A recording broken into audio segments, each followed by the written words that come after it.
Okay, it's a crazy scenario, but Canada has a plan just in case America invades. So why even have a plan like this? Well, military planners have to, and they'd face two huge problems. Challenge number one, the world's longest undefended border. And guess where most of Canada's cities are?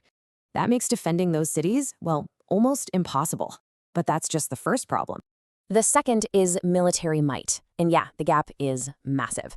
The US is ranked number 1, Canada, 28th. The US has over 1.3 million active duty soldiers. That's one of the biggest armies on Earth. And Canada, about 63,500. The difference is just staggering when you think about it. So, you look at these numbers, a straight-up fight seems totally one-sided, right? But that's the thing. A straight-up fight isn't the plan. The real strategy is different.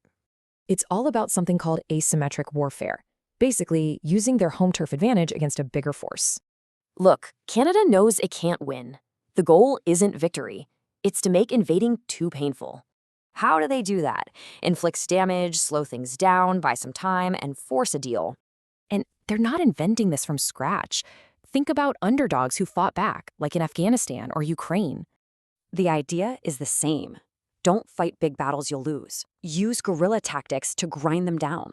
So you'd see things like sabotage supply lines, ambushes, and lots of small hit-and-run attacks. And elite groups like the Canadian Rangers, their wilderness skills would make them absolutely lethal here. But here's a wild card. It's not just the army. Polls say 5 million civilians would fight back. Can you imagine? A resistance that big would be a nightmare for any occupying force. Just chaos. But all this fighting, it's really just to buy time. Time for Canada's real weapon, diplomacy.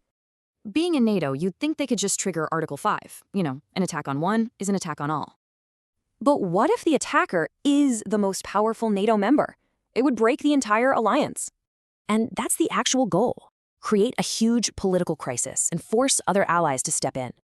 So it really makes you think, what does winning even mean? Maybe it's not just beating them, but making it impossible to finish.